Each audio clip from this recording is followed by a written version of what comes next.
राधा को अपनी सास से बहुत प्यार था। मम्मी जी, आपकी साड़ी कितनी प्यारी लग रही है। काश मैं भी आपके जैसी साड़ी पहन पाती। अरे बेटा, हमारे जमाने में तो साड़ी ही चलती थी। तू क्या करेगी साड़ी पहनकर? दिन भर भागा दौड़ी करती है। साड़ी कंफर्टेबल नहीं फील कराएगी।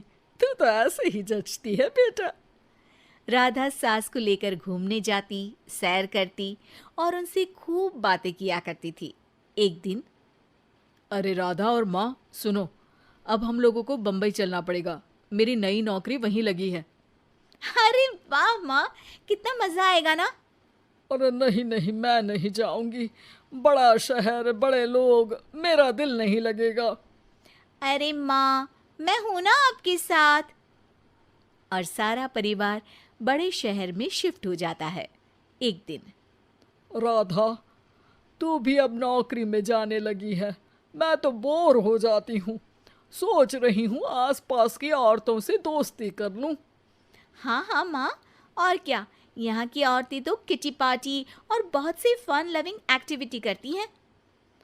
तो बेटा, दो चार फन लविंग से मुझे भी मिलवा देना।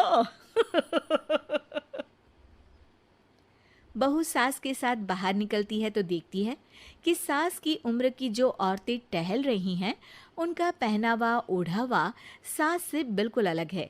लेकिन फिर भी राधा एक औरत को रोकती है। Hello aunty, how are you? Oh great darling. Aunty, हम लोग यहाँ नए शिफ्ट हुए हैं। ये मेरी मम्मी है। क्या ये कल से आप लोगों को ज्वाइन कर सकती हैं? वो औरत सास की तरफ बड़ी ही अजीब नज़रों से देखती है, फिर कहती है, अब ठीक है, कल से भेज देना। सास समझ जाती है कि उस औरत को वो ठीक नहीं लगी, लेकिन फिर भी वो कुछ नहीं बोलती। अगले दिन, अरे माँ, अच्छी सी साड़ी पहनकर तैयार होकर जाइए। आपको आपकी दोस्तों के पास जाना है ना। और नहीं नहीं, मैं सोच रही हूँ घर पर बैठकर टीवी देखूं। वैसे भी रामायण का नया एपिसोड आएगा। नहीं माँ, आप जाओ ना, लोगों से मिलो, बात करो, अच्छा लगेगा। ना चाहते हुए भी सास उन लोगों के पास जाती है, लेकिन सभी सास से बुरा व्यवहार करते हैं।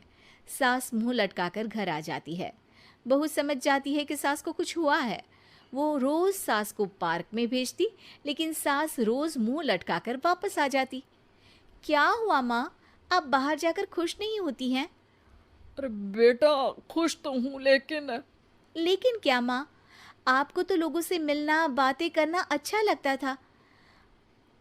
मैं देख रही हूँ कि आजकल आप बाहर से आती हैं तो परेशान सी दिखती हैं। सास कुछ नहीं कहती, अपने कमरे में चली जाती है। अगले दिन राधा चुपके से सास के पीछे पार्क में जाती है। हेलो, कैसे हैं आप लोग? एक औरत मुंह बनाकर साइड हो जाती है। सभी एक दूसरे से बात करती हैं, लेकिन राधा की सास साइड में चुपचाप अकेली बैठी रहती हैं। राधा घर आती है और सास के वापस आने का इंतजार करती है। सास मुंह लटकाकर घर आती है। अरे मम्मी जी, तब से इंतजार कर रही हूँ, जल्दी तैयार हो